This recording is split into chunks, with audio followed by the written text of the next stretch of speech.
Só Deus pode nos dar sentido à vida. Em 1 Coríntios, capítulo 15, verso 19, o apóstolo Paulo diz assim: se é somente para esta vida que temos esperança em Cristo, dentre todos os homens somos os mais dignos de compaixão. E Jesus, o Filho único de Deus, o unigênito, o primogênito de Deus, ele tinha a mesma glória do Pai.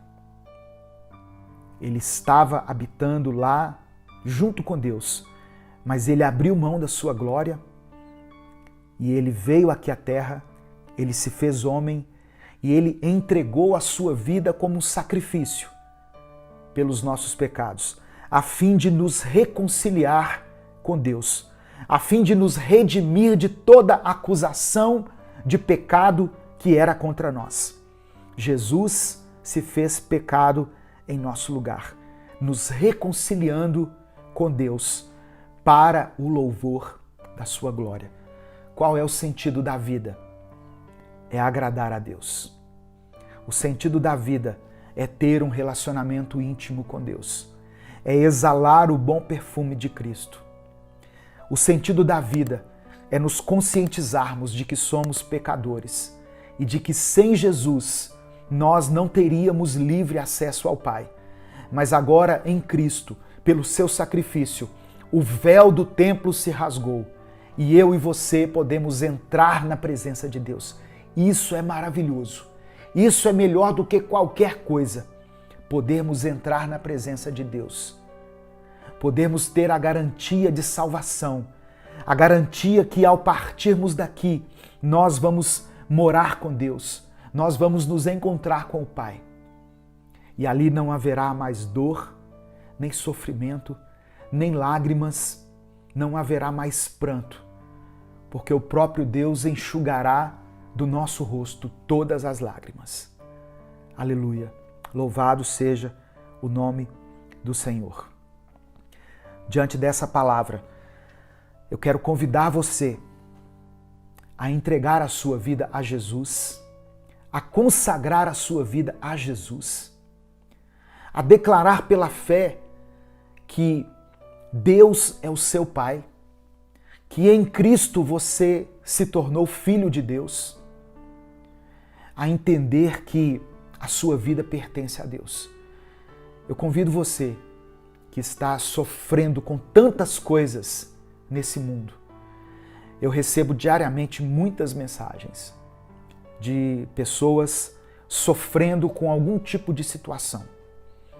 E eu não quero amenizar a sua dor, eu não quero tirar a legitimidade da sua dor. Cada um sabe a dor que carrega consigo, mas eu quero colocar esperança no seu coração através dessa palavra. Dizer que Deus ama você, ama a sua família, Ele se preocupa com você, Ele vai fazer de tudo para que você consiga vencer essa vida e Ele vai preparar o seu coração para herdar aquilo que importa, que é a vida eterna. Amém? Deus pode curar, Deus pode transformar, Deus pode libertar, Deus pode trazer restauração a esse relacionamento, a essa família, a essa casa. Mas acima de tudo, Deus quer trazer a salvação. Todas as pessoas que receberam milagres de Jesus, elas o receberam pela fé. E Jesus dizia assim: a sua fé te salvou. A sua fé te salvou.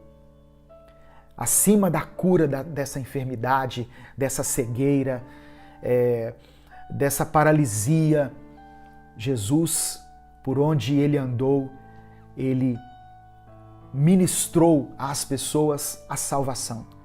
E é isso o que você precisa receber como prioridade. Isso é que vai fazer a grande diferença no final de tudo. Amém? Receba essa palavra em nome de Jesus. E eu quero convidar você você que acredita em Jesus, você que acredita em Deus, você que se reconhece como pecador e que já entregou a sua vida a Cristo, eu quero convidar você para que juntos nós possamos celebrar a ceia do Senhor, que é simplesmente um momento em que nós relembramos esse sacrifício de Jesus, feito por mim e por você. O apóstolo Paulo, ele falou sobre isso em 1 Coríntios, capítulo 11. Enquanto você pega aí o seu pão e o seu suco de uva, o vinho, eu quero ler essas palavras de Paulo para que nós possamos juntos daqui a pouco comer e beber aquilo que simboliza o corpo e o sangue de Jesus. Paulo diz assim, olha, 1 Coríntios capítulo 11, a partir do verso 23 até o 26.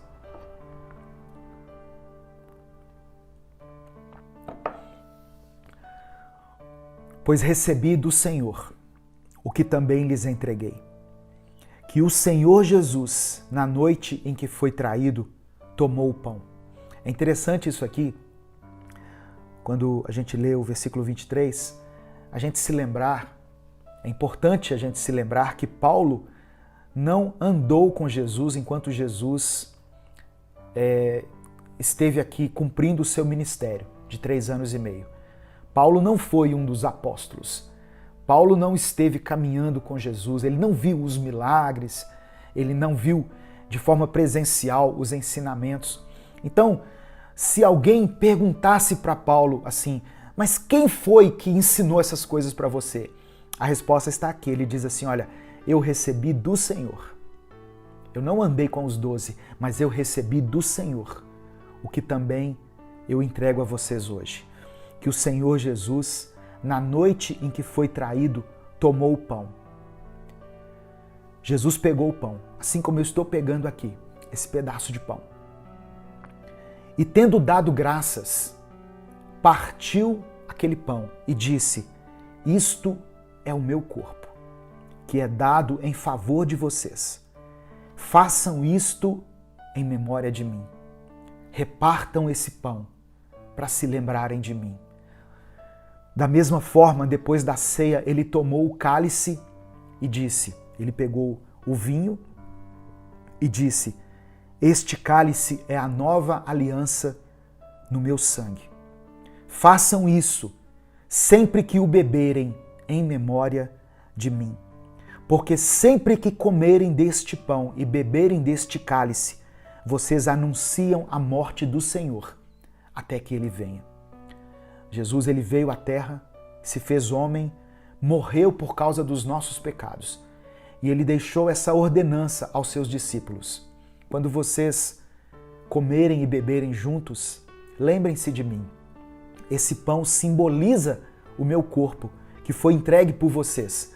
E esse vinho simboliza o meu sangue, que foi derramado em favor dos pecados de vocês. Por isso, se você crê nessa verdade, eu convido você a, junto comigo, comer e beber, no nome de Jesus. Comamos e bebamos todos juntos.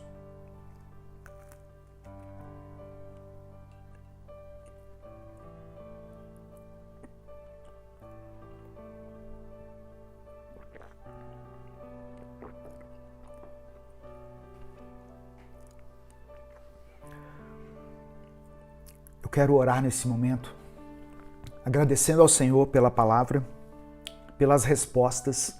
Eu sei que muitas pessoas vêm aqui assistir a esse culto em busca de respostas. E eu quero dizer a você que a principal resposta que você deve carregar consigo é essa. Qual é o sentido da vida? E o sentido da vida é glorificar o nome do Senhor. É fazer o nosso melhor aqui na terra, mas conscientes de que um dia nós não estaremos mais aqui, mas que a nossa vida está em boas mãos. Se você entregou a sua vida a Deus, se você crê que Jesus Cristo é o Filho de Deus e entregou a sua vida a Ele, a sua vida está em boas mãos. Não são as suas obras que vão te salvar, é o sacrifício de Jesus. A salvação é pela fé. e nós temos fé em Cristo, por isso somos salvos. Amém? Receba essa palavra em nome de Jesus. Vamos orar juntos e encerrar aqui esse culto para a glória de Deus. Deus amado e querido, obrigado por responder as perguntas que realmente importam para nós. Deus, eu quero colocar aqui diante do Senhor a vida desse irmão e dessa irmã que bondosamente, gentilmente, pacientemente ouviram essa mensagem até aqui. E pedir que o Senhor contemple o pedido de oração que ele ou ela fizeram aqui nos comentários. Eu sei que muitas têm sido as tribulações, as dificuldades, as adversidades da vida. Mas eu sei que a pior de todas as consequências que nós podemos receber, que é a morte, o Senhor já providenciou para nós o escape em Cristo Jesus. Que a nossa vida seja para o louvor e a glória do Teu nome. Que por onde nós passarmos, nós possamos exalar o bom perfume de Cristo. Que a glória de Jesus esteja nas nossas palavras, nas nossas atitudes, no nosso olhar, nos nossos sentimentos de amor, de misericórdia e de compaixão. Que o Senhor nos dê uma semana abençoada, uma semana de vitória. Contempla, Senhor, esse irmão e essa irmã que tem feito de tudo para que essa família não seja destruída, para que esses filhos não se percam, que tem buscado a Tua face todos os dias lá naquele quarto. Contempla essas pessoas que têm chorado sozinhas e que têm buscado do Senhor pelo livramento, pelo milagre, pela vitória, pela cura. Eu apresento todas elas em Tuas mãos. Obrigado por dar sentido à nossa vida. Nós Te louvamos, Te agradecemos e Te bendizemos por essas coisas. Em nome de Jesus. Amém e amém. O Senhor te abençoe e te guarde. O Senhor faça resplandecer o seu rosto sobre ti e tenha misericórdia de ti. O Senhor sobre ti estenda a tua face e te dê a paz. Um grande abraço a todos. Eu sou o pastor Edivaldo Oliveira. Você está no canal Minuto com Deus. Até a nossa próxima mensagem, se Deus quiser.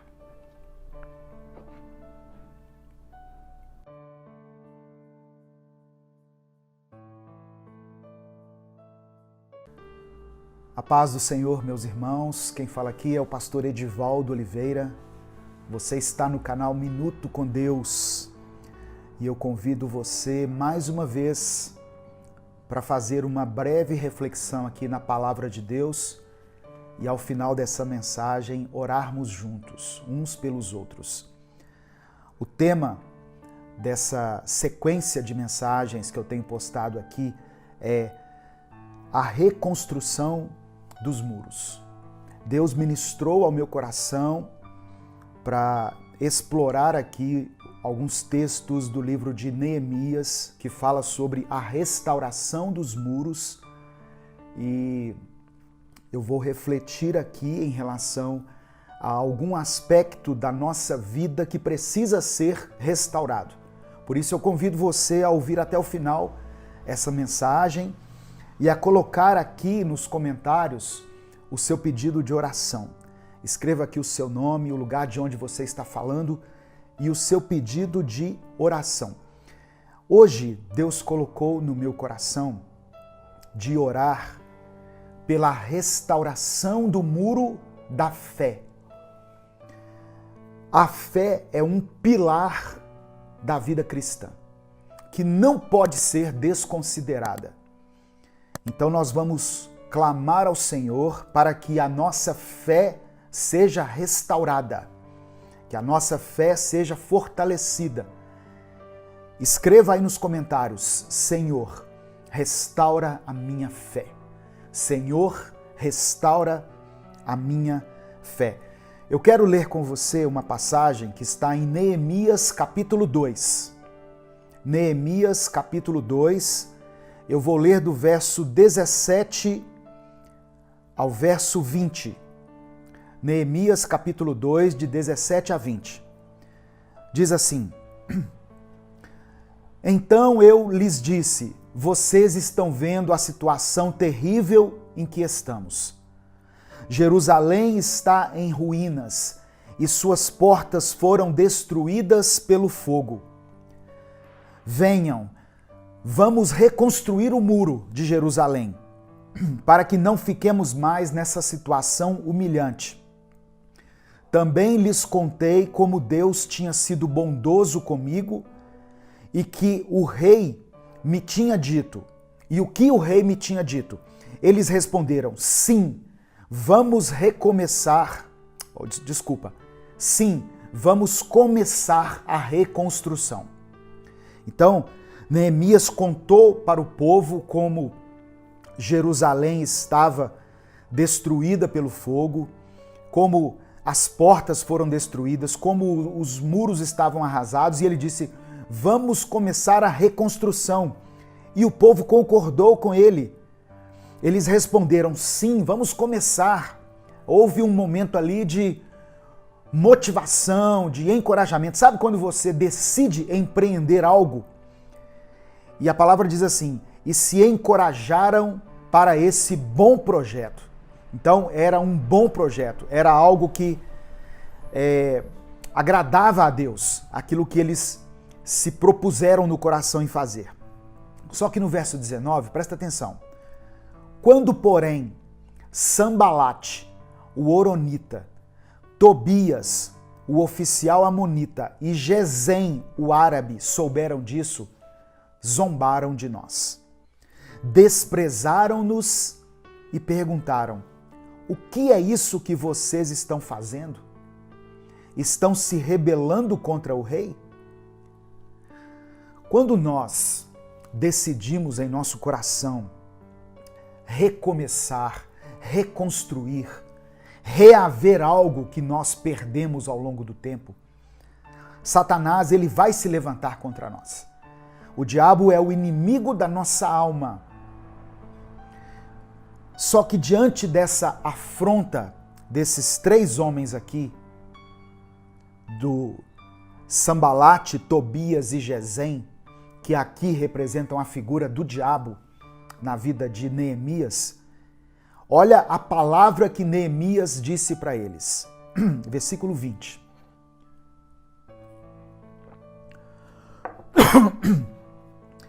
Eu lhes respondi, o Deus dos céus fará que sejamos bem-sucedidos. Olha o que Neemias estava dizendo. Não sou eu que vou reconstruir. Deus é quem fará que nós tenhamos sucesso. A fé de Neemias estava depositada não na sua própria força, não na sua própria coragem, nos seus próprios recursos, mas ele acreditava que Deus poderia conceder a ele sucesso naquele empreendimento. Veja, irmão, a importância da fé na nossa vida. E aí, ele continua dizendo, nós, os seus servos, começaremos a reconstrução. Mas no que lhes diz respeito, vocês não têm parte nem direito legal sobre Jerusalém. E em sua história não há nada de memorável que favoreça vocês. Sabe o que Neemias estava dizendo aqui para os inimigos que se levantaram contra ele? Ele estava dizendo assim, olha, eu não tenho nada com vocês. E não há nada de agradável em vocês que me atraia. Não há nada de bonito na história de vocês. Às vezes, nós precisamos colocar o diabo no lugar dele. Se o inimigo vier na sua mente dizer assim, isso aí que você está fazendo, esse negócio aí de orar todo dia pela reconstrução dos muros, isso não vai dar em nada. Isso é uma furada. Você já tentou tantas vezes. Eu quero que você entenda que essa aí não é a voz de Deus. Essa não é a voz do Espírito Santo. Essa é a voz do inimigo na sua mente, dizendo que você não será concedido, você não será bem-sucedido. Então nós precisamos identificar essas vozes, saber quando a voz vem de Deus e dizermos amém, assim seja, e sabemos quando a voz vem do diabo, vem de Satanás, e dizer você está repreendido em nome de Jesus. Por isso eu quero hoje, nesse breve estudo aqui, orar pela reconstrução do muro da fé. E você pode escrever aqui, Senhor, restaura a minha fé. Nós precisamos crer em Deus para que a nossa vida seja reconstruída. A Bíblia fala muito a respeito da fé, a respeito da importância de desenvolvermos a nossa fé. A Bíblia diz que a fé vem pelo ouvir a palavra de Deus. Por isso que nós sempre meditamos e refletimos na palavra de Deus, para que nós obtenhamos do Senhor fé. A vida pode ser muito difícil, irmãos, mas nós precisamos ter fé. Nós precisamos crer em Deus, crer que Ele existe e que Ele é o galardoador de todas as coisas. Hebreus capítulo 11 diz que a fé é o firme fundamento. Olha só, eu estou orando pela reconstrução dos muros. Ontem eu orei pela reconstrução da vida espiritual, que é um pilar na vida do cristão, a vida espiritual. E hoje eu estou orando por um outro fundamento, que é a fé. A fé é o firme fundamento das coisas que se esperam e a prova das coisas que não se veem. A fé é a certeza. A fé não é a esperança. É a certeza de que as promessas de Deus vão se cumprir na nossa vida. Isso é fé. Embora eu não veja, embora muitas vezes eu não sinta, mas eu creio que Deus existe. Eu creio que Ele é o meu Senhor, é o meu Salvador e que Ele tem o melhor para a minha vida. Eu quero orar hoje para que o Senhor restaure a sua fé, para que Deus renove a sua fé, para que você saia daqui desse momento de oração com um coração carregado de fé. Em 2 Coríntios capítulo 5, versículo 7, diz o seguinte: porque andamos por fé e não por vista. Talvez você não esteja vendo as coisas acontecerem ainda, você não esteja percebendo com seus olhos, mas você precisa continuar crendo. No reino de Deus, não é ver para crer.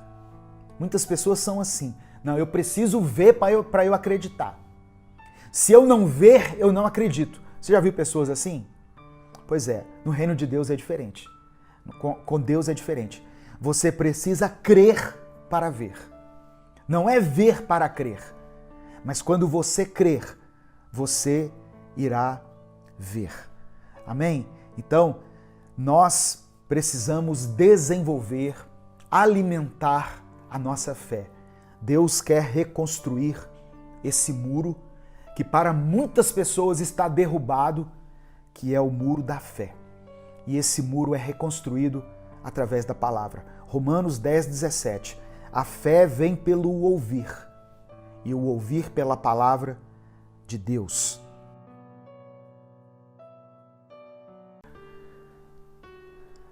A família é a base da sociedade. E uma das colunas que deveriam ser a base de sustentação da família deveria ser o temor do Senhor. Quando a Bíblia fala sobre temer a Deus, ela não está falando do medo propriamente dito, mas está se referindo a ter reverência pela presença do Espírito Santo. Ela fala sobre obedecer aos mandamentos de Deus e sobre buscar continuamente a presença dele na nossa vida. Olá, eu sou o pastor Edivaldo Oliveira. Você está no canal Minuto com Deus e hoje eu quero dentro desse desafio que nós nos propomos aqui, de 30 dias orando pela família, eu quero falar sobre as promessas que vão se cumprir na vida daqueles que decidem andar nos caminhos de Deus. Amém? O tema nosso de hoje é as promessas de Deus para a família. Eu quero ler Salmos 128 junto com você. E hoje eu quero fazer uma oração especial para os maridos. Eu quero fazer uma oração especial para os maridos. Eu peço que você coloque aqui o nome do seu marido. Escreva aqui o nome do seu marido. Nós vamos orar pelos maridos. Se você é o marido que está assistindo a essa mensagem, coloque o seu próprio nome, escreva o seu nome. Nós vamos orar hoje especialmente pelos maridos. É porque a gente vai perceber aqui, com a leitura de Salmos 128, que uma família abençoada começa com o temor de Deus na vida do marido. Por isso, coloque o nome do marido, do pai de família aqui e no final nós vamos orar juntos. Amém? No nome de Jesus. O meu grande abraço a todas as pessoas que estão nos acompanhando ao vivo, pelo Instagram, pelo YouTube, pelo Facebook. Deus abençoe a vida de cada um, em nome de Jesus. A palavra de Deus tem o poder de transformar a nossa mente, de renovar a nossa fé e o nosso espírito. E a oração que nós vamos fazer juntos aqui, que nós estamos fazendo juntos todos os dias aqui ao meio-dia no nosso canal, ela vai nos conectar com Deus, ela vai nos fazer mais íntimos de Deus, ela vai abençoar a nossa família, vai nos edificar e fazer com que a vontade do Senhor se cumpra na nossa vida. Irmãos, escreva o seu pedido de oração. Coloque o nome aí, como eu disse, do chefe da família, do pai de família, do seu marido, do seu pai, do seu esposo. E coloque também o seu pedido de oração. Eu creio que esse tempo de busca de Deus pelas famílias, ele tem o poder de provocar um grande avivamento na nossa casa. Eu creio nisso, no nome de Jesus. Eu não estou querendo dizer que todos os seus problemas serão resolvidos, mas eu quero afirmar, eu quero declarar que muitos pedidos que estão sendo colocados aqui nos comentários, muitos pedidos de oração que estão sendo mencionados aqui, eles serão atendidos por Deus. Em nome de Jesus. Não é porque eu estou falando, é porque nós estamos orando em nome de Jesus. Nós estamos buscando a Deus, nós estamos batendo, nós estamos insistindo. São 30 dias de oração ao meio-dia. Então Deus ouve o nosso clamor. Nós temos aprendido isso aqui, através da leitura da palavra. Antes de começar, eu quero pedir que você se inscreva aqui no nosso canal, que você siga a gente lá no Instagram, e curta a nossa página no Facebook. Todos os dias tem mensagens novas aqui no canal. Às 6 da manhã, ao meio-dia e às 8 da noite. Eu tenho feito mensagens assim como nunca. Eu tenho produzido mensagens novas todos os dias. Então eu convido você a participar conosco. E especialmente a participar desse momento de oração aqui, todos os dias, orando aqui juntos. Amém? No nome de Jesus. Não deixe de compartilhar essa mensagem. A nossa intenção é que muitas vidas sejam alcançadas pela palavra de Deus. Então, quando você compartilha, você está fazendo o bem para as pessoas. Vamos ler Salmos 128. Salmo 128, do verso 1 ao verso 5. Eu vou ler e vou comentar e no final nós vamos orar. Diz assim a palavra de Deus: Como é feliz quem teme ao Senhor, quem anda em seus caminhos. Você comerá do fruto do seu trabalho e será feliz e próspero. Tudo começa com o temor de Deus. E como eu disse, não significa que nós temos que ter medo de Deus, mas sim considerar a santidade dele. Saber que algumas atitudes que nós temos desagradam a Deus. O pecado afasta o homem de Deus, mas a busca por uma vida de santidade atrai a presença do Espírito Santo. Eu vou falar de novo. O pecado afasta o homem de Deus, mas a busca por uma vida de santidade atrai a presença do Espírito Santo. Então, procure andar nos caminhos do Senhor. Tenha temor de Deus, tenha reverência pela presença de Deus. Para tudo que você for fazer, lembre-se que Deus está te olhando. Lembre-se que Deus está te vendo. Tem algumas pessoas que se comportam de uma forma diferente quando elas sabem que tem um irmão da igreja naquele lugar, quando elas sabem que o pastor vai estar ali. Aí ela age diferente, ela não fala palavrão, ela não veste qualquer roupa, ela se transforma em um personagem. Olha, você precisa considerar a presença de Deus na sua vida como a presença de uma pessoa. Se a presença das pessoas inibe um comportamento seu carnal, de pecado, de agir de qualquer forma, considere a presença de Deus o tempo todo ao seu lado e haja de uma forma que agrade a Ele. Ah, pastor, mas na minha cabeça fica um tanto de coisa. Deixe que Deus trata a sua mente. Deixe que Deus preencha a sua mente com as coisas boas. Mas a atitude, ela vem de você. A tentação não é pecado. Ser tentado não é pecado. Jesus foi tentado. O que nós não podemos é ceder à tentação. Então, tenha temor de Deus. Busque a presença de Deus. É o que o salmista está dizendo aqui. E a primeira bênção conquistada por esse temor, por andar nos caminhos do Senhor, ela se dá na esfera pessoal. A palavra diz que a pessoa que decide andar nos caminhos do Senhor será feliz, comerá do fruto do seu trabalho e será próspera. Olha só, repare que fala de felicidade e que fala de prosperidade, porque muitas vezes a felicidade ela não está condicionada à prosperidade. Eu conheço pessoas que são prósperas financeiramente, mas que não são felizes. Mas também conheço pessoas que passam uma escassez nas suas finanças, que têm a vida assim muito pelejada, mas que são felizes. Você já viu pessoas assim? Então, aqui, uma bênção conquistada pelo temor do Senhor, por darmos lugar ao Espírito Santo, é a prosperidade e a felicidade. Comerá do fruto do seu trabalho.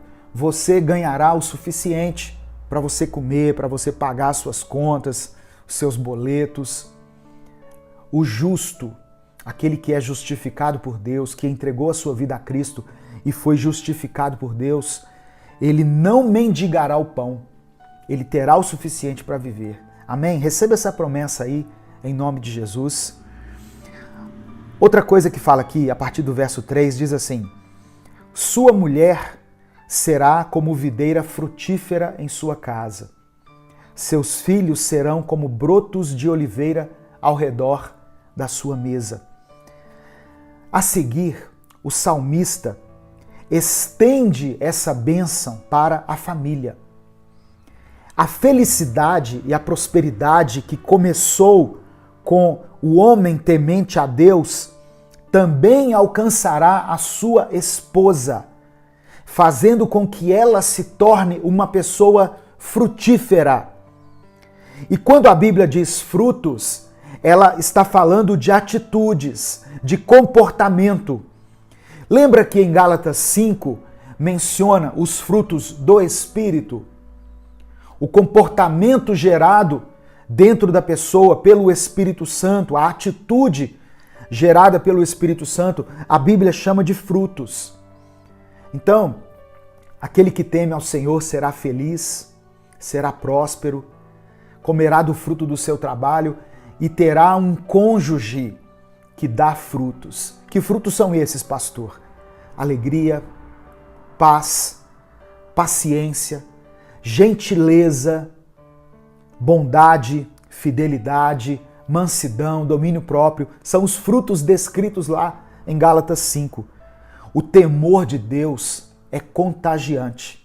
Ele começa naquela pessoa que teve uma atitude de obediência ao Senhor e ele se estende a toda a família. Por isso que em Atos 16:31 diz assim: crê no Senhor Jesus e serás salvo tu e a tua casa. Nós estamos orando pelas famílias,